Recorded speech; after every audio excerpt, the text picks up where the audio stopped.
Coba kita lihat definisi penginjilan secara utuh dari Alkitab. Dikatakan di situ penjelasan ini. Kalau definisi penginjilan ini banyak orang takut dan tidak berhasil, karena adalah usaha untuk memberitakan kabar baik kepada orang yang belum mengenal Yesus Kristus. Tujuannya apa? Agar mereka dapat menerima Yesus sebagai Tuhan yang juru selamat mereka. Ini tujuan tidak salah, tapi kalau berdasarkan ini, maka di sini peranan Allah di sini penjelasan ini benar. Tetapi pengertian konsep Alkitab PLPP itu tidak ada, karena peranan Allah diperkecil. Konsep penginjilan Perjanjian Lama tidak terwakili. Kemudian ada kata-kata yang hilang. Apa yang hilang? Yang hilang adalah tidak adanya peranan gereja dalam penginjilan. Jadi Tuhan mempercaya institusi namanya eklesia untuk menjadi pelaku utama penyelamat. Makanya kalau kita ubah menjadi seperti ini, definisi falsafah tentang penginjilan itu mencakup konsep penginjilan adalah rancangan dan karya Allah yang menghimpun bagi dirinya suatu umat untuk apa? Bersekutu, menyembah dan melayani Dia secara utuh. Jadi penginjilan itu adalah rancangan. Yang punya rancangan siapa? Allah. Yang punya karya siapa? Allah. Kalau saya kemudian, jadi Tuhan tidak memanggil orang yang mampu, Dia memampukan orang yang terpanggil. Ini pada waktu saya disuruh Tuhan masukkan orang. Makanya tadi pakai baju terang, tidak boleh ada kata mundur. Itulah presentasi sekarang dibantu AI gampang sekali.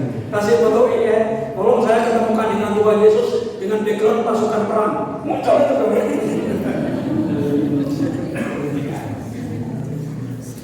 Nah, dari sini coba perhatikan ini. Nanti kita nggak akan takut menginjil. Ini, jadi ini definisi yang utuh. Ada, karena kita perjanjian lama, perjanjian baru. Jadi berdasarkan uraian di atas tadi dapat ditarik kesimpulan bahwa Allah yang punya inisiatif. Jadi Allah adalah inisiator misi penginjilan. Di mana penginjilan itu pusatnya dan bersumber dari Allah. Pusatnya dari Allah, sumbernya dari Allah, kekuatan dari Allah. Dia punya inisiator. Terus yang kedua, Allah adalah pelaksana. Oh, yang membuat orang bertobat Roh Kudus bukan kita. Sehebat apa sih kita tak bisa bertobatkan orang? Kadang-kadang saya cuma ngomong dikasih makan, dikasih minum suatu hari, saya suka pergi ke gunung, jalan tidak bawa apa-apa. Tuhan nanti kalau ada orang baru kenal, terus mengizinkan saya nginep di situ, maka orang itu Tuhan kasih untuk dijangkau. Maka saya pergi ke gunung, naik gunung sampai malam, sengaja ketok penumpang, saya pemahaman, boleh nggak saya nginep di sini? Apa salah? Nggak kenal. Oh itu, saya pengalaman. Kira-kira saya di desa di atas gunung ini boleh nginep di mana? Nginep ada di sana, rumah warga di sana. Kok semua kira-kira semua pada ketakutan karena orang baru kan? Jangan-jangan diizinkan nginep. Pagi-pagi TV-nya hilang, dompetnya hilang, semuanya hilang. Kan takut orang. Tapi semua orang mulai rekomendasi saya nginep di rumahnya Pak Wiransa. Saya nggak tahu Pak Wiransa. Di batas desa saya beruntung Tuhan, semua yang mengikat penduduk desa ini, roh-roh palsu, agama palsu, orang-orang yang menjajah pikiran-pikiran penduduk desa ini yang menolak kabar baik, yang membuat mereka tidak terbuka untuk pemberitaan kabar baik, kami patahkan. Karena nama adalah nama di atas segala nama. Kami punya konsep tidak ada daerah yang bisa ditembus oleh Injil, dan ada daerah itu belum ketemu orang yang sangat mempercayai Tuhan bahwa nama Tuhan lebih hebat daripada daerah itu. Jangan pernah ngomong daerah itu keras, seolah-olah mengatakan Allah itu lembek dan iblis itu kuat. Gak ada daerah yang tidak bisa ditembus oleh Injil. Saya kumpulkan hamba Tuhan di Sukoharjo, seminar misi, hamba Tuhan di Wonogiri, di Purworejo, di Kebumen, di Purwokerto, di Cilacap. Ini bendera-bendera semua. Di total sekitar 500 lebih. Sama tolong saya kasih orang-orang muda untuk saya perlengkapi. Kemudian saya akan latih untuk membuka pos-pos PI baru di tempat di mana Injil belum pernah didengar. Apa jawabannya? Bro, hari ini singa tidur. Gitu jawabannya. Hari ini, Pak, maaf ya Pak, visi saya, visi kami bukan membangunkan singa tidur, terus visi Pak menjinakkan singa lapar. Caranya bagaimana? Saya cari orang-orang muda, model Daniel, saya ajak ketemu Yesus dan Roh Kudus dan firman satu-satunya yang dapat dipercaya. Dia nggak goyang, dia akan masuk ke tempat-tempat yang singa lapar, singanya pensiunan. Bagaimana dengan daerah-daerah yang katanya daerah-daerah fanatik, daerah-daerah panas? Saya juga butuh orang-orang muda. Saya ajak ketemu Yesus, Roh Kudus dan firman Tuhan. Mereka dimasukkan ke daerah-daerah panas seperti Sadrak, Mesak, Abednego. Dimasukkan daerah panas, panas tidak menyentuh dia. Pak, di beberapa tempat sudah ada perdanya, peraturan daerah. Gimana caranya bisa menembus daerah-daerah itu? Oh, ada tempat-tempat yang seperti itu. Bisa ada 36 yang sudah ada perdanya. Untuk tempat-tempat yang sudah ada perda-perda seperti itu, saya cari orang muda juga, model-model Esther. Dia tahu sudah dikeluarkan perda, bangsanya akan dieksekusi satu persatu. Esther seorang wanita, memimpikan, memiliki tempat yang sangat nyaman. Tapi dia tahu sebentar lagi bangsanya akan dieksekusi habis di depan matanya. Masa dia mau enak-enak, di sampingnya raja, makan enak, tidur nyenyak. Sementara bangsanya satu persatu dieksekusi, disulahkan. Kemungkinan juga Mordekai ngomong sama Esther, Esther, kamu jangan enak-enak duduk di situ. Kau tahu nggak? Itu perda dari cap cincin raja. Ini sebentar lagi akan diberlakukan. Kau jangan berpikir enak-enak. Nanti satu persatu orang yang di luar ini akan dihabisi. Yang terakhir dia akan ketemu raja si Haman tadi. Raja, ini peraturan berlaku untuk semua orang Yahudi enggak? Ya iya Pak, benar Raja. Tanpa terkecuali, iya, masih tersisa satu orang Yahudi. Siapa? Itu yang paling raja sayangi, Esther. Kau yang akan terakhir. Bisa jadi Esther ambil keputusan ini, keputusan yang sangat berat. Daripada bangsaku mati di depan mataku satu persatu. Ini nggak mampu. Dia berkuasa, dia ngajak semua berkuasa. Ada satu kalimat. Sebagai bukti dia sangat mengasihi bangsa. Kalaupun toh aku mati. Jadi kalau dia mati, dia nggak melihat satu persatu orang dieksekusi di depan matanya. Tapi pilihan mujizat itu, saat kita mentaati firman, mujizat itu akan terjadi di sana. Keberanian kita mempercayai firman, di situ mujizat terjadi. Termasuk kalau kita tidak takut mati, firman Tuhan berkata, yang takut mati akan kehilangan nyawanya dalam Tuhan. Kalau kita berani mempercayai firman, karena di muka bumi yang satu-satunya yang saya percaya hanya Alkitab. Karena langit dan bumi dan seluruh isinya itu akan lenyap. Yang masih ada Alkitab. Alkitab itu berasal dari kegagalan dan kembali kepada kegagalan. Yang mempercayainya dan menjadi pelaku itu kekuatan Allah menyatu dengan dia. Karena Injil adalah kekuatan Allah. Dia berjalan dengan otoritas. Bapak perhatikan, Tuhan yang membuat, dia inisiator. Tuhan adalah pelaksana, Roh Kudus dengan Tuhan. Saya lanjutkan cerita tadi. Kemudian saya mau masuk ke rumah itu nggak bisa, ke halamannya. Saya bilang, kok aneh ya? Kayak sesuatu, ada sesuatu. Saya bilang, Yesus, namamu adalah nama di atas segala nama. Dalam nama Yesus, hal-hal yang hancurkan. Dan kemudian saya bisa masuk ke pekarangan orang itu. Orang ini ada apa ya?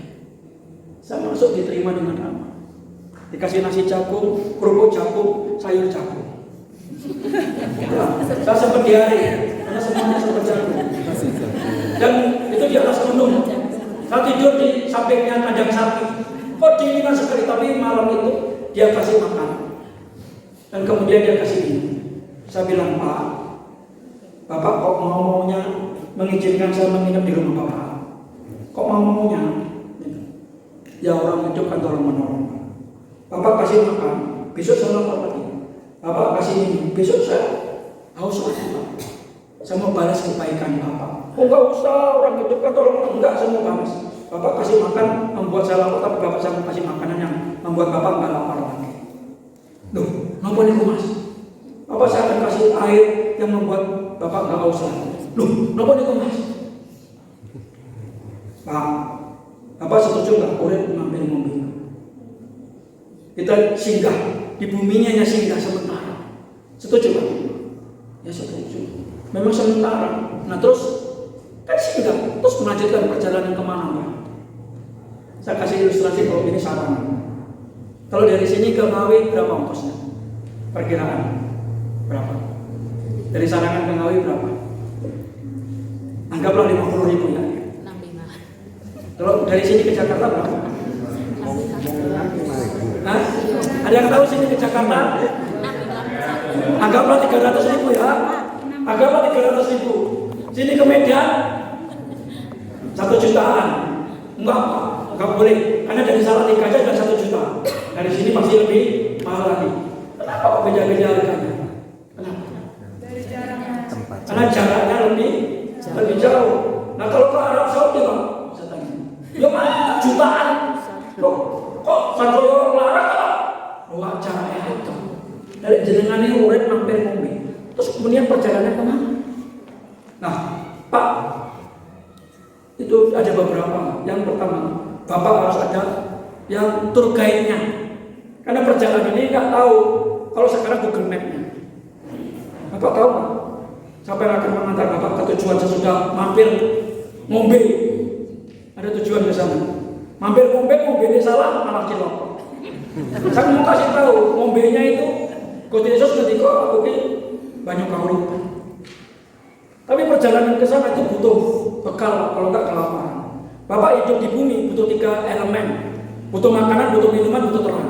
Untuk hidup di bumi Pak, untuk hidup yang akan datang, urip langgeng, kekekalan, itu juga butuh 3 hal. Nah butuh apa? Roti kehidupan, air kehidupan, dan terang dunia. Dan 3-tiganya ada di dalam Yesus. Nah untuk ke sana, siapa yang akan menjadi tour guide kita? Google Map-nya siapa yang menunjukkan ke sana? Ya harus orang yang berasal dari sana. Yesus berasal dari sana. Dia bisa mengantar kita sampai ke rumah Bapak sana. Tapi Pak, ada orang mungkin berkata sudah sampai di pintu kekekalan itu, masih ditanya tiketnya. Tiketnya Yohanes 1:12. Barang siapa menerima Yesus tadi, jadi dia apa? Menjadi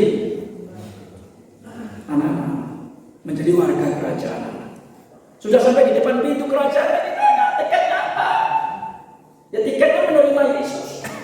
Yohanes 1:12, barang siapa menerima Yesus, jadi berhak untuk menjadi warga kerajaan Allah, menjadi anak-anak. Jadi Yesus itu menganalogikan metafor untuk kebutuhan manusia. Bapak ini bilang, Pak, baru kali ini loh saya datang. Aku butuh Yesus. Aku butuh juru selamat. Aku butuh pengampunan dosa. Pak, besok aku memperlukan seluruh warga di sini. Pak, cerita hal yang sama. Wah, saya tidak nyenyak. Meskipun kedinginan, bau sapi. Karena hampir semua rumah punya sapi. Jadi sapinya itu selalu di samping kamar. Karena itu rojo koyo. Rojo koyo ya. Kalau musim kemarau jadi koyo rojo. Jadi karena yang punya harus cari rumput. Jauh pun akan dicari karena rojonya ada di rumah, harus dicarikan makan. Kalau pas dijual, ya itu tabungan rojo koyo. Tapi begitu musim kemarau, betul-betul koyo rojo. Luwe. Luwe, boleh makan.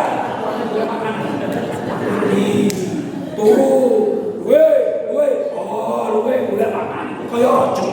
Rojo koyo jadi koyo rojo. Tabungan dan satu keluarga besar. Terima pagi-pagi saya pergi ke sungai, kami gunung. Ditanya penduduk, Mas, sampai yang pundi? Usah dari tumpang. Yang berarti turutan pundi, gini sinten. Ini mau bahaya yo. Jenengan dulure, senes, jenengan pasien. Kok pasien? Jenengan kok ngomong ngoten karepe piye? Jenengan dereng tepang nang Mbah. Piye? Enggak. Mboten lho. Enggak. Baik. Orang enggak baik. Baru kenal tadi malam. Iya, baru kenal. Siapa yang baru ke situ? Semua rumah pintunya yang saya ketuk. Bapak enggak tahu. Mau dimasukkan ke kandang macan.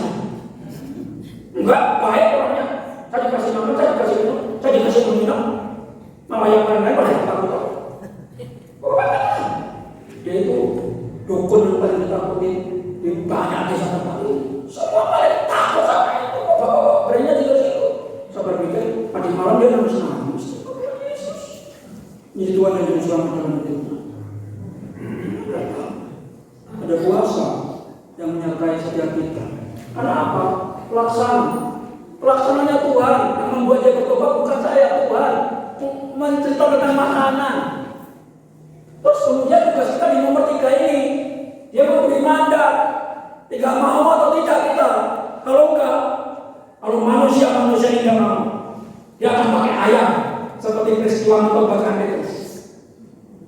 Kalau orang-orang di sini tidak mau menerima mandat itu, Tuhan akan pakai keledai untuk mentobatkan Bilia. Kalau orang-orang percaya di tempat ini tidak mau, dia akan pakai ikan untuk mentobatkan Yunus. Tapi kalau kita menerima mandat, kita ini diberi anugerah.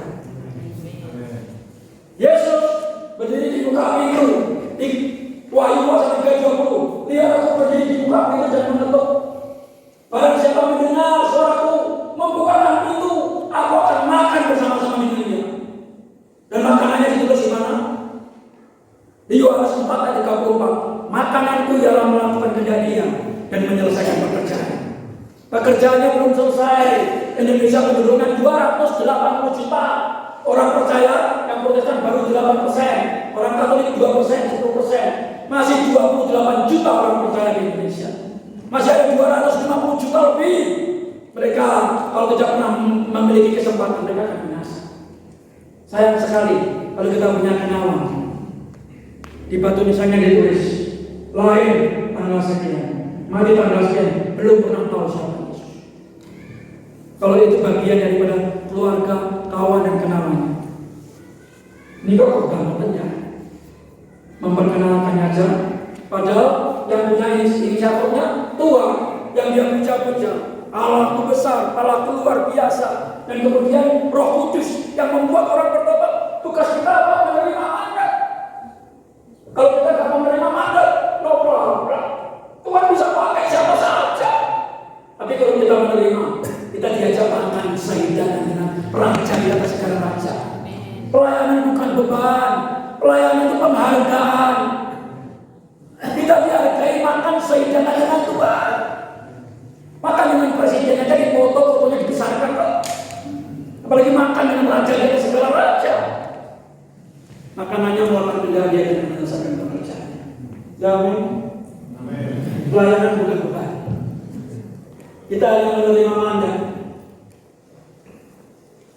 Inisiatornya Allah, pelaksananya Allah.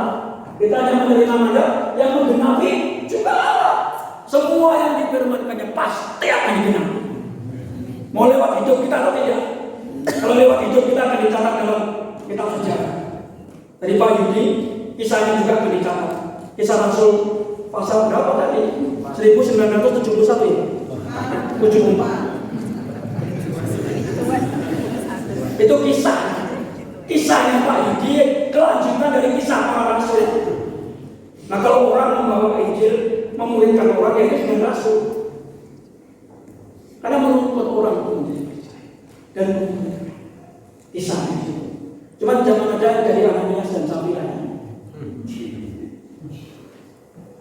Oh, kisahnya Ananias dan Safira mendustai Roh Kudus dan dia Jadi kesimpulannya jelas bahwa penginjilan itu berpusat pada Allah yang sekaligus merupakan jaminan bagi keberhasilan penginjilan itu sendiri. Penginjilan itu. Jadi apa yang kita tabur itu tidak akan pernah sia-sia. Barangkali kita sudah pernah menanamkan benih Injil di hatinya orang. Saya menggunakan 5S. Yang pertama S sengaja mendoakan, terus menemuinya. Saya berdoa, Pak Yudi sampai ke meletak hatiku. Tuhan berdoa, Tuhan jamah. Apalagi di sini harus kedekatan dengan keluarga kawan kenalan, dibawa dalam doa. Sudah itu dengan segera muncul masuk S yang kedua. Sengaja menemui, sengaja mendoakan, menemui. Kemudian setelah ketemu, menciptakan suasana santai. Cerita ke sana ke sini. sampai dia enak, kira-kira ini bisa nggak saya S yang ketiga, saya setir pembicaraannya. Pak Yudi, dengar nggak kemarin di Aceh ada banyak longsor, rumah-rumah tenggelam, banyak orang mati. Kalau ada 100 orang yang meninggal itu, 2-nya Pak Yudi sama saya dari 100 tadi. Boleh nggak saya tanya sama Pak Yudi? Kira-kira kalau Pak Yudi, ini kalau orang belum percaya, kalau Pak Yudi kan kita dua-duanya korban Pak. Menurut Pak Yudi kemana? Kalau mereka orang Islam tidak akan bilang tergantung amalnya, tergantung gini, tergantung gini, tergantung gini. Oh gitu. Sekarang gantian Bapak tanya sama saya. Kan kita dua-duanya korban. Ya kalau Pak, kalau saya mati dengan cara apapun, saat itu juga saya tinggal di rumah Bapak saya di surga. Mungkin Bapak berpikir begini, terlalu percaya diri. Betul Pak, dulu saya ragu-ragu seperti Bapak. Tapi sekarang saya sangat-sangat percaya diri. Pak, pengen tahu nggak? Kenapa dulu saya ragu, sekarang saya sangat percaya diri? Pak, pengen tahu nggak? Kalau dia bilang, boleh, saya kepengen tahu. Pak, untuk jelaskan itu saya butuh 10-15 menit. Bapak punya waktu nggak? Kalau dia punya waktu, kita minta izin 2 kali untuk nginjili dia. Kan saya cerita tadi, dulu saya ragu-ragu kalau mati kemana. Sekarang saya sangat percaya diri, saat itu juga saya ada di rumah Bapak saya di surga. Maka ditulis telah pulang ke rumah Bapak di surga. Kalau orang meninggal kan pasti ditulisnya meninggal dengan tenang. Nggak pernah ditulis meninggal dengan kecet-kecet. Tapi kekristenan lebih indah ya. Kenapa orang-orang Kristen itu kalau meninggal dikasih baju yang bekas, bisa sepatu segala macamnya? Karena dia bukan meninggal, dia pindah alamat, jadi melakukan perjalanan, makanya dibikin cantik-cantik. Dia mau melakukan perjalanan, makanya kalau saya WA, selamat jalan, selamat pindah alamat di rumah Bapak di surga, salam buat Bapak di surga. Kan gitu. Jadi bukan tetangga saya meninggal, cuma tadi mari, petang, cuma tadi mari, petang. Mati. Saya punya 2 orang ibu pendoa sama. Ibu saya stroke, mati separuh, terjatuh, mati juga. Ini gereja, itu pastori, kakak saya yang di Madi. Selesai ibadah, biasanya kakak saya makan dengan bapak saya. Habis itu kakak saya akan khotbah ulang di kamarnya mama saya yang disuapi di usia 70 berapa. Biasanya mak, ambil disuapi. Tadi khotbahnya ini loh mak, dengar ya mak. Tapi hari itu selesai ibadah, di pastori lagi makan, tiba-tiba di kamar ada suara. Ya Yesus, ya Yesus. Sampainya masuk kamar mama, enggak permisi, langsung masuk kamar mama. Dibuka kamar, enggak ada orang. Tapi ada pemandangan. Ibu saya berbaring, kemudian tangannya dia, ya Yesus, ya Yesus. Wajahnya bercahaya sekali. Kakak saya langsung bisik telinganya, Ma, selamat jalan Ma. Mama dijemput Bapak di surga. Selamat jalan. Mama saya, ya Yesus, iya. Enggak seperti yang lain. Petang kemarin, jumatan. Makanya kalau dipikul ke kuburan, disapu, diresiki, jalanin. Dibayar duit, preman dari kamar itu. Ya Yesus, ya. Selamat jalan, Ma. Selamat jalan. Ya Yesus. Nah, meninggal aja jadi kesaksian. Kupikir hanya mama saja. Ternyata bapak saya juga begitu di usia 93 tahun. Setelah peristiwa itu bapak saya ngomong sama bapak di surga. Ngomong Pak. Ngomong mulai bapak di surga manggil bapak. Kurasa tadi kembangnya amben. Tahu kan kembangnya amben? Berlama-lama sakit di tempat tidur. Ya bapak ngomong dewe bapak di surga. Ya bantuan doa. Kami doakan. Betul. Permintaannya dikabulkan sama Tuhan. Di usia 93 tahun. Pada 92 tahun bapak saya sudah tidak bisa baca Alkitab. Kemudian aku sedih kok. Kalau bapak saya manggilnya Popo. Tapi kalau pimpinan saya manggilnya Popo. saya ya, manggilnya top gitu.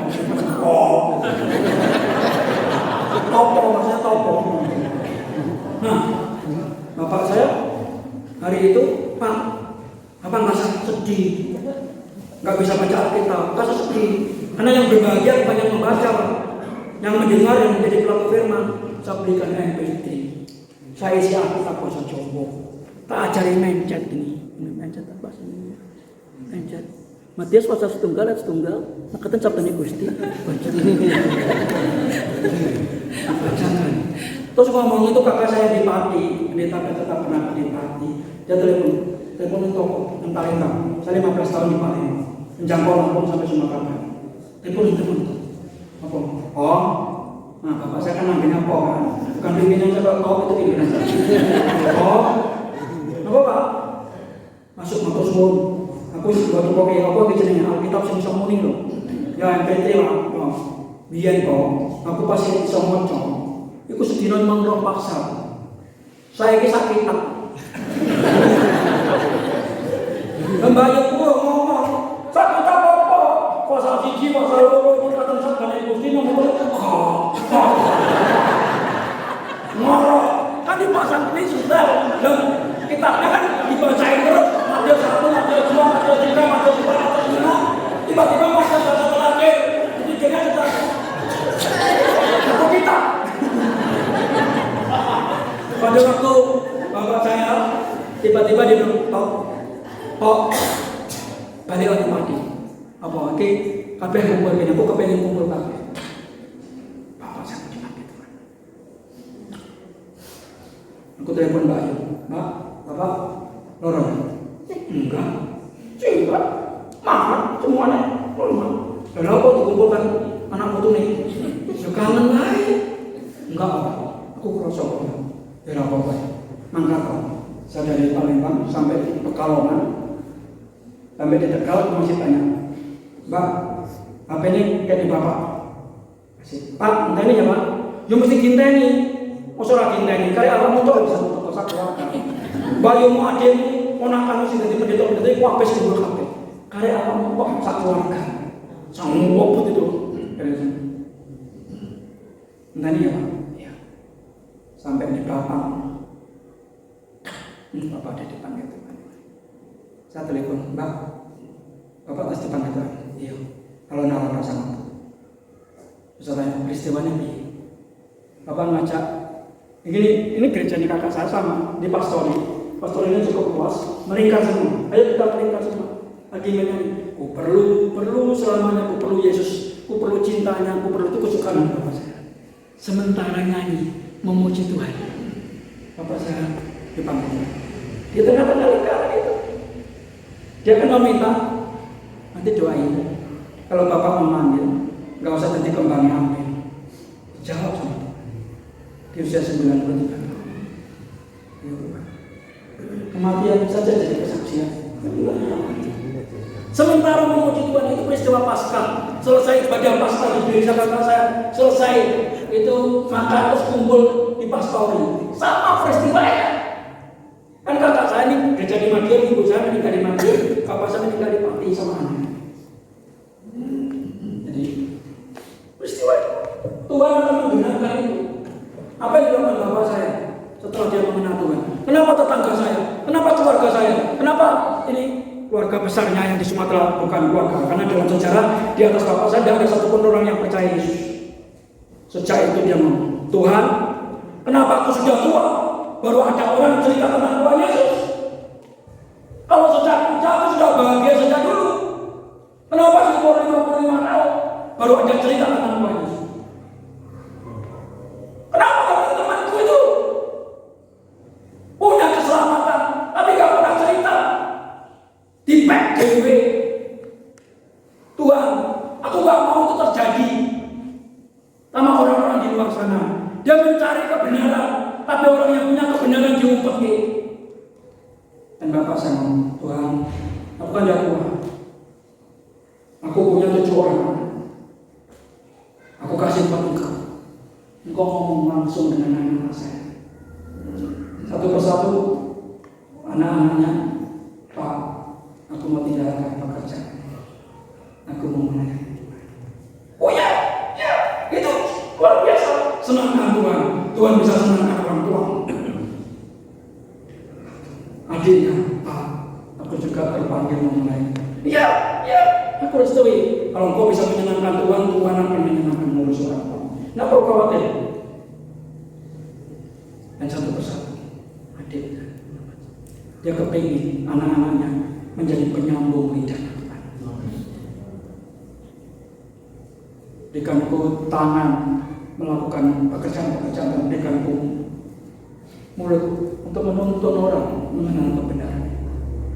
Dan sekarang anak cucunya melayani Tuhan. Jadi sejarah diputus di generasi bapak saya sama generasi ibu saya. Jadi di generasi orang tua, bapak, kakek, nenek ke atas itu nggak ada satupun yang percaya dalam sejarah. Hari ini dia ingin merubah sejarah. Kegelapan berhenti sampai di sana. Dia ingin anak cucu-cucunya menjadi mengerjakan ini. Diajak menerima mandat. Mandat itu apa? Banyak menuntun. Tapi yang membuat orang bertobat siapa? Roh Kudus. Jadi bukan kita hanya menjadi penyambung lidah yang membuat bertobat siapa. Dia juga menyertai sampai kesudahan sama. Jadi yang kita baca tadi di ayat yang diberikan kepada saya, kita harus memahami konsekuensi kekal. Kita harus menyadari urgensi misi ini. Ada keselamatan bagi yang percaya dan hukuman bagi yang tidak. Itu yang kita perlu kasih tahu kepada mereka. Injil itu kabar baik dan juga kabar buruk. Kabar baik buat yang menerima, kabar buruk buat yang menolak. Tapi ada cara menyampaikannya. Tadi saya baru bicara 3S. Begitu saya dapat izin, Pak, saya butuh 10-15 menit untuk menceritakan itu. Bapak punya waktu? Punya, maka saya masuk S yang keempat. Ya, tadi udah dikasih izin, ya sampaikan Injil.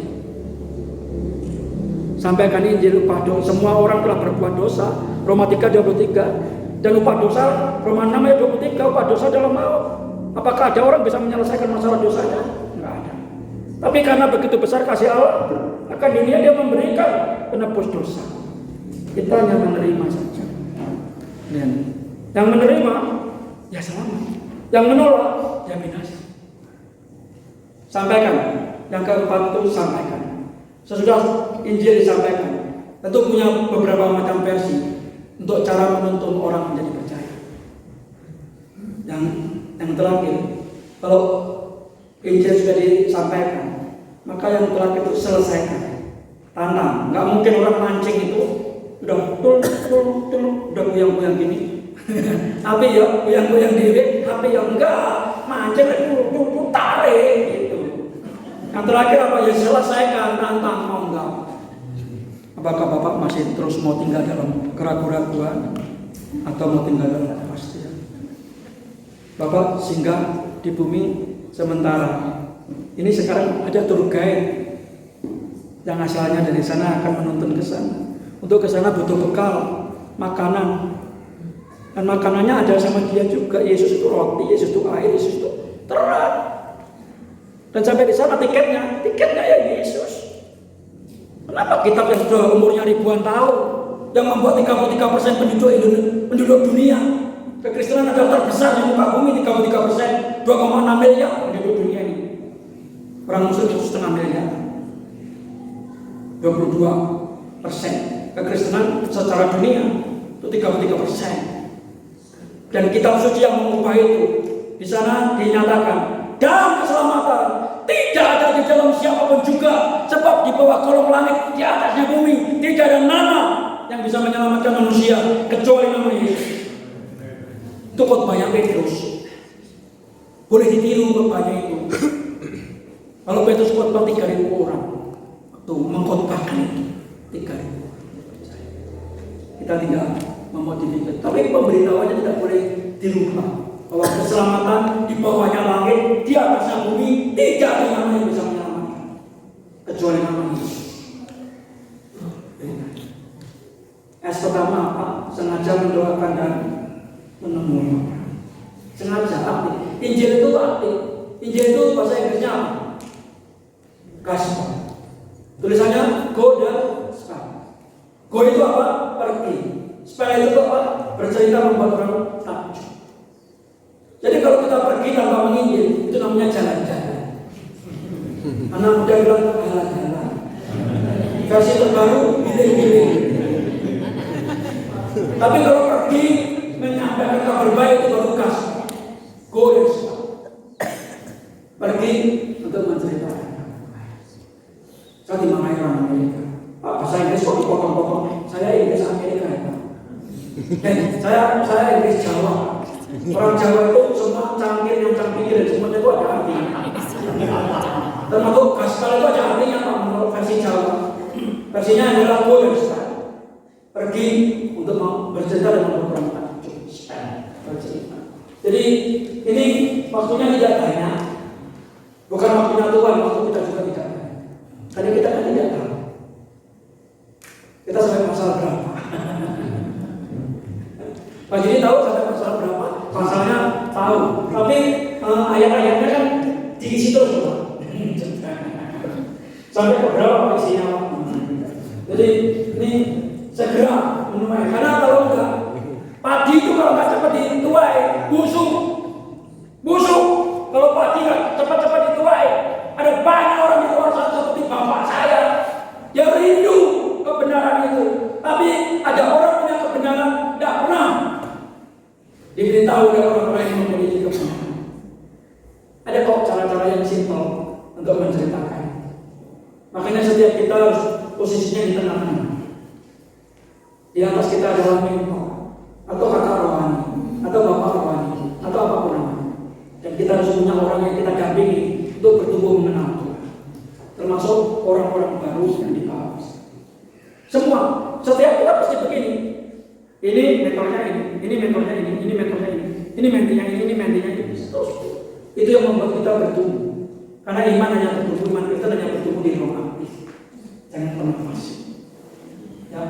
Kalau Pak tuayan nggak dituai, nanti busuk. Nah, dan perlu diingat, Tuhan itu maha bisa. Benar? Setuju? Tuhan maha bisa. Bisa apa saja? Setuju? Iya, setuju. Tuhan maha bisa. Tapi ada yang menurut saya ya, ada yang tidak bisa dia kerjakan. Dia tidak bisa untuk tidak menepati janji. Maka semua yang difirmankannya itu akan digenapi. Tugas kita mempercayai firman-Nya. Kalau dia bilang aku akan memberikan dinamos. Kalau Roh Kudus turun ke atas kamu, kamu akan menjadi saksi semua. Dikatakan go, pergi, jadikan semua. Ada kata semua ya, betul ya? Semua ya, semua umur, semua suku, semua golongan, semua agama, semua. Kalau kita baru melayani orang Kristen, itu baru sebagian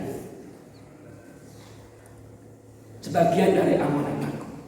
Semua menjadi murid Tuhan, termasuk semua agama, semua umur, semua golongan, mau kaya, mau miskin, mau apa, pokoknya semua jadi dalam kata semua. Go, pergi, jadikan semua itu muridnya Yesus. Muridnya semua, tanpa terkecuali.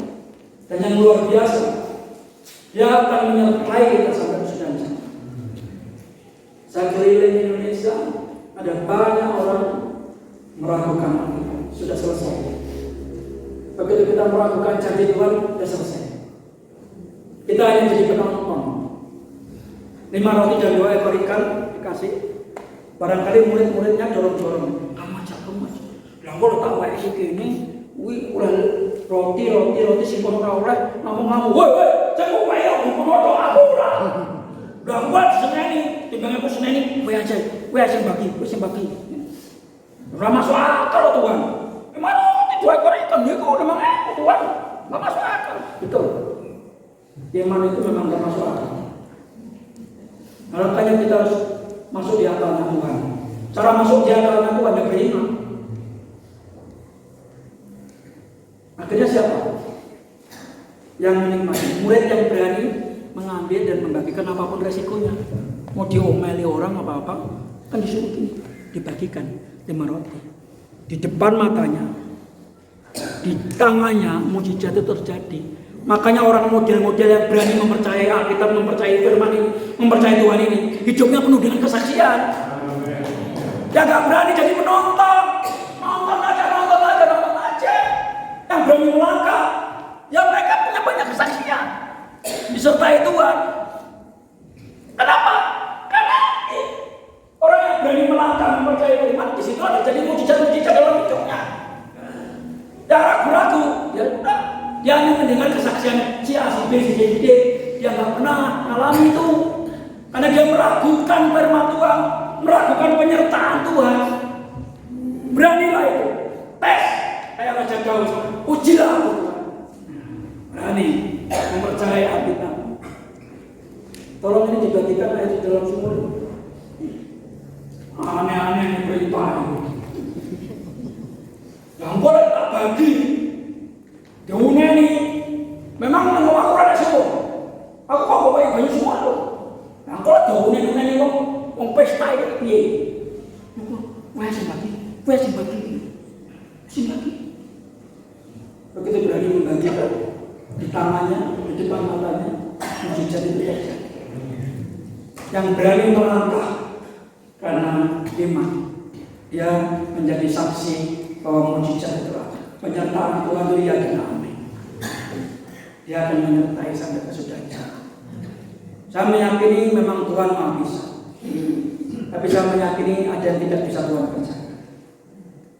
Tuhan tidak bisa untuk tidak menepati. Semua yang difirmankan akan digenapi. Kita mau menggenapi atau tidak, itulah yang saya tahu. Tapi kalau mau untuk menghargai, kita ketambah lagi sebuah kesaksian. Kita ketambah lagi sebuah kesaksian. Kita ketambah lagi sebuah kesaksian. Semakin banyak kesaksian yang kita punya, hidup kita jadi berkah. Karena mentas uripe kesaksiannya ada. Tapi bukan cerita konyol, tapi juga cerita real. Saya sampai jam berapa ini? Halo? Jam 2 ya Pak? Oke, saya masih punya waktu. Ya, jauh-jauh lewat tikungan-tikungan. Tapi saya menghargai panitia. Ada teman saya pendeta di Palembang itu udah jauh-jauh kayak saya tuh padahal paling ke Jambi. Sampai di sana berupa 1 jam. Perjalanan saya 10 jam, PP 20 jam sampai sana cuma dikasih waktu 1 jam. Mulai rasa coba 2 jam. Jauh-jauh. Ya kita mengikuti panitia. Jadi nanti kalau saya terus kasih tanda, enggak lempar uang. Nah, ini bekerja sama dengan Tuhan. Jadi kita ini berjalan bersama Tuhan, bekerja sama dengan Tuhan.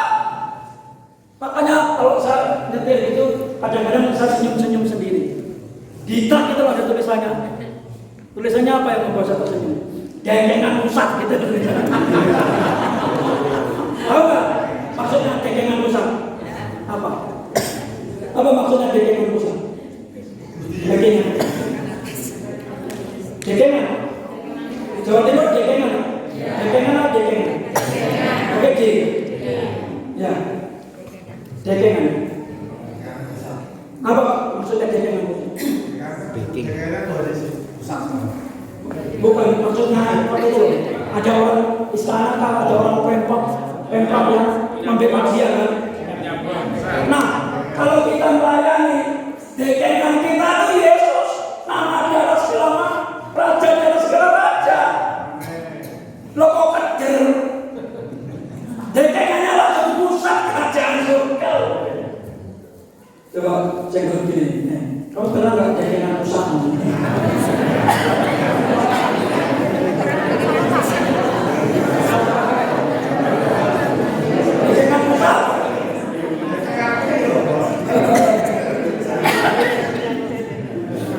Kalau kita ini menuai jiwa bersama dengan Tuhan, yang membackup kita, yang mendekengi kita itu langsung dari pusat. Namanya itu nama Yesus, nama di atas segala nama. Saya itu tidak ya. Saya setelah 34 tahun melayani, ya saya memang tinggal. Saya selalu tinggal di rumah. Cuman saya kontraktor, ya. Kontrak sini, kontrak sana. Saya nggak pernah mikirkan itu ya. Saya pindah dari berbagai provinsi ke provinsi yang saya ngikutin itu kasus kemana saja. 34 tahun kemudian, mau nggak kami bangunkan rumah? Tinggal terima kunci. Ini 12 kali 11 tanahnya, bangunannya 9 kali 7, bentuknya seperti ini, 3 dimensi segini. Kalau mau tanda tangannya. Nanti jadi vokasi kunci. Nah, aku kan pengen bangun di kota Salatiga, bukan di pinggiran Salatiga. Saya sudah kamu berdoa sampai 1 minggu. Karena ada orang Singapura janji mau kasih saya uang 300 juta. Terus kemudian ada teman komisi dari Amerika punya tanah 300 meter. Itu harganya 1,5 juta 1 meter. Pak, supaya Bapak punya rumah, kembaliin modal saya 100 juta, ambil sertifikat tanah 300 meter. Terus saya ngomong sama pimpinan saya mau bangun di situ karena saya diberkati di sana. Saya tunggu sampai akhirnya uang 300 juta nggak ada. Tapi hari Sabtu itu saya ngomong, iya aku mau. Saya terima itu rumah itu di samping kuburan. Buka jendela kuburan, buka pintu kuburan.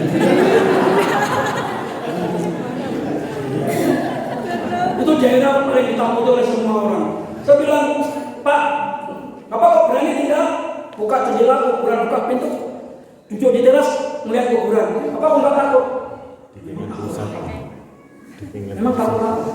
Ya itu orang itu. No. Orang itu iman kami mengajarkan bukan iman animisme. Animisme itu percaya Allah orang nenek gentayangan. Kita mencatat tidak ada hubungan orang mati dan orang hidup. Masa setan kerjanya nakut-nakutin orang gitu aja, kurang kerjaan. Setan itu ngajak orang kayak ibu-ibu tadi. Rasa hijau. Nah itu setan. Orang ibu-ibu gitu. Setan itu ngajarinnya kayak gue cukup. Saya betul lumayan kalau mata saya apa lagi. Setan itu kerjanya ngomong-ngomong bukan. Indonesia-nya aneh kok. Untuk jadi setan aja harus kuliah. Makanya ada suster mesok. Ini kalau jadi setan harus kuliah. Gak ada hubungannya. Iman Kristen tidak ada hubungannya orang mati dan orang hidup. Gak pernah keton-keton. Orang-orang. Aku sih tahu. Akhirnya di depan rumah saya itu dipasang power Telkomsel. Ya. Jalannya sekitar 50 meter dari rumah saya. Itu Telkomsel. Tinggi 60 meter. Orang tanya. Sejak itu aku punya jawaban. Pak, nggak pernah. Aku pernah. Uangnya lugu-lugu batu sana loh. Katakan Mbak. Bapak lugu-lugu Mbak. Mas, ini saya kok nggak ada sinyal. Aku boleh sinyal.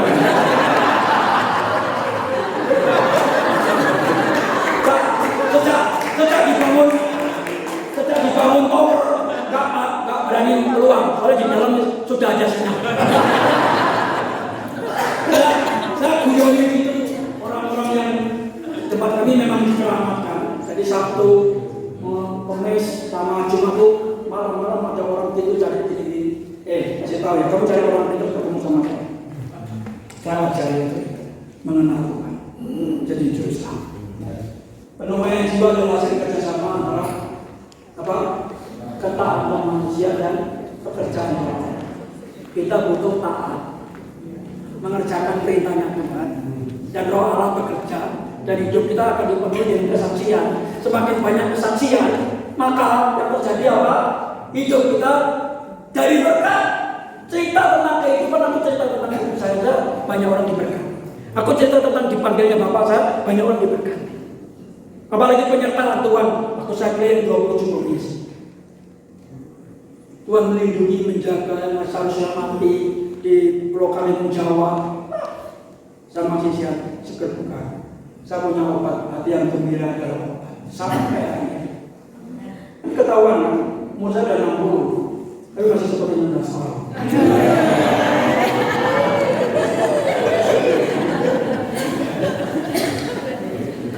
Jadi jangan biarkan api dalam dirimu padam karena rutinitas. Minta Roh Kudus menyalakan. Salah satu tanda orang yang mengaku dipenuhi Kudus, dia berani bersaksi. Jangan cerita manifestasi yang lain. Salah satu manifestasi yang tidak ada kalau engkau mengaku orang Pentakosta. Pentakosta itu dialami. Gereja mula-mula menjadi hidup. Gereja yang mati itu Pentakosta dicurahkan. Gereja jadi saksi sampai kemana-mana. Sebenarnya ini masih materi lain. Orang-orang yang berada di dunia itu karena apa? Karena dipenuhi dengan apa? Saya sebenarnya mau cerita tentang Petrus, tapi saya mau percepat. Ini waktu saya menjadi perjalanan,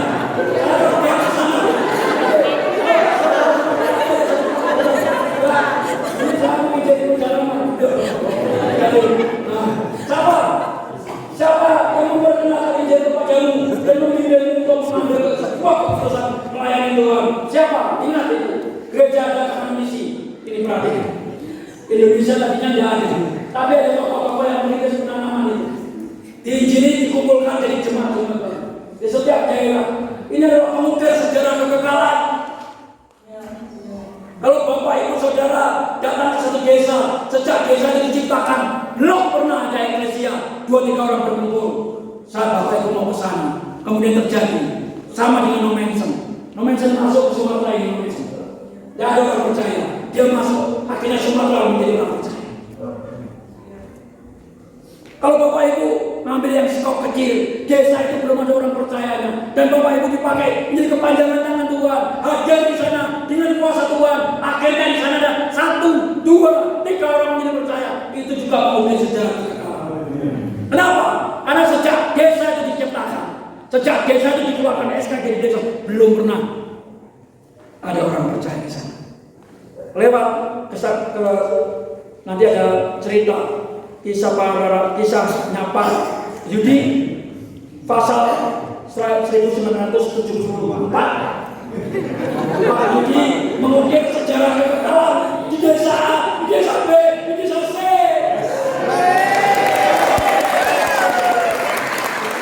Kenapa bisa? Karena Roh Kudus. Ya maaf, Roh Kudus bekerja lewat ketaatan. Roh Kudus itu tidak bekerja kepada orang yang taat, berani mempercayai Tuhan. Ini terjadi.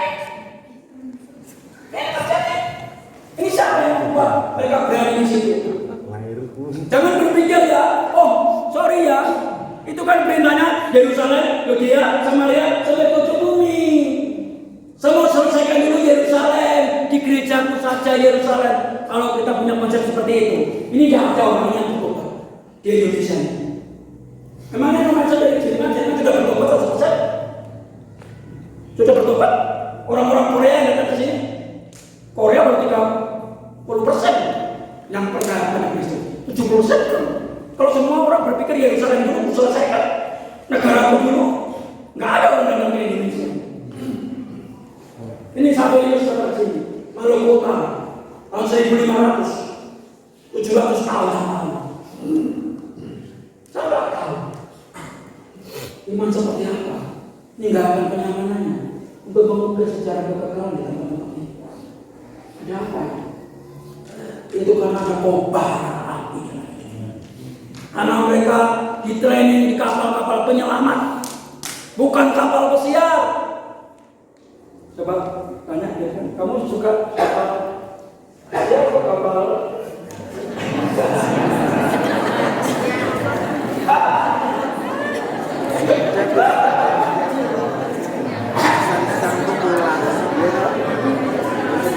Saya mau tutup ini ya. Ini sebenarnya masih banyak tokoh ya. Ini mereka ini ada tokoh-tokoh sampai ada banyak tokoh-tokoh. Kenapa? Ini ada banyak tokoh sampai kejadian baru. Tapi waktu saya sudah habis. Jadi saya mau akhiri nanti PPT ada di sana. Karena beberapa PWA yang mau boleh diminta sama sana, nggak apa-apa. Karena memang saya buat untuk di sini. Tapi saya mau akhiri di sini. Sebenarnya masih banyak. Nah, tadi saya sudah kepotong 1 jam. Jadwal saya jam 10, saya memulai jam 11. Itu bisa selesai, tapi tidak bisa selesai. Nah, coba perhatikan. Ini namanya ya, Ion Kate Falconer. Ya, ini namanya. Dia visioner ya, garis korban. Dia pernah pelayanan di Yemen. Coba perhatikan kalimatnya. Aku hanya, coba baca bersama-sama. 1, 2. Aku hanya memiliki satu milik kehidupan untuk dibakar, dan aku memilih untuk menyalakannya di tempat yang dipenuhi kegelapan daripada di negeri yang menerima cahaya. Setiap kita punya ini menginspirasi. Alkitab menginspirasi kita. Quote-nya ini luar biasa. Dan nanti pokok-pokok yang di bawahnya banyak. Itu juga dia punya lirik. Tapi dia mengatakan, aku cuma punya satu lirik. Dan lirik ini akan dibakar habis. Tapi aku maunya lilin itu dibakar habis, dinyalakan di tempat yang gelap. Karena di sana sangat berguna, karena di sana dinantikan, karena di sana dibutuhkan, daripada dinyalakan di mall-mall yang terang benderang. Tidak ada gunanya. Ngerti maksudnya?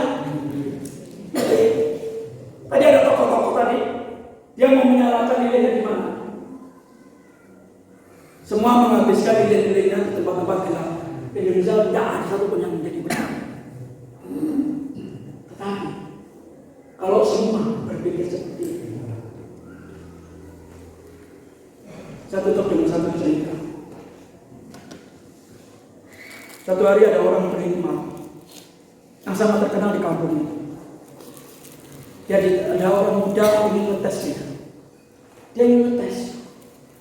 Benar nggak dia beriman? Tapi saya mau ngetesnya di alun-alun. Disaksikan seluruh penduduk di desa saya.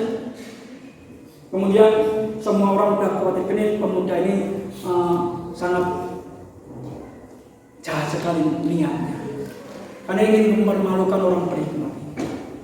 Kemudian mereka ada di alun-alun, dan kemudian di depan ini orang tua yang berhikmat, dan ini orang muda yang ingin ngetes apakah betul orang ini berhikmat, dan sangat terkenal.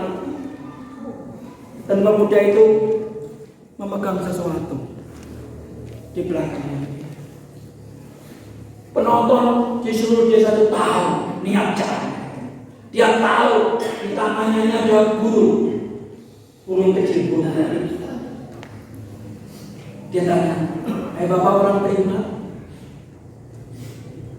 Kalau betul beriman, Bapak akan tahu burung yang saya pegang di tangan saya ini hidup atau mati.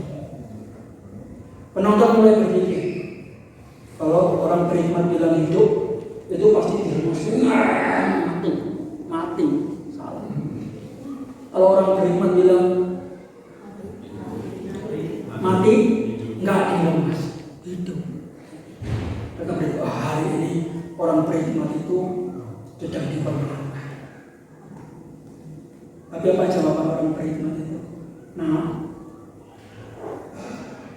burung yang di tangan tadi, kalau kamu kepengen hidup akan hidup, kalau kepengen mati akan mati. Itu tergantung niatmu. Mudah apa mudah? Bedanya B sama D itu kebalik perlunya. Mudah apa mudah? Ini tadi hidup atau mati di tangannya siapa? Di tangannya pemuda itu sendiri. Apa jawaban orang beriman? Itu tergantung. Kalau kamu kepengen mati, dia akan mati. Tapi kalau kepengen itu hidup, itu akan hidup. Dua sesi ini juga begitu. Kalau kepengen ini hidup, akan hidup. Kalau diabaikan, akan selesai. Mudah apa mudah? Waktu saya sudah selesai. Apakah akan hidup?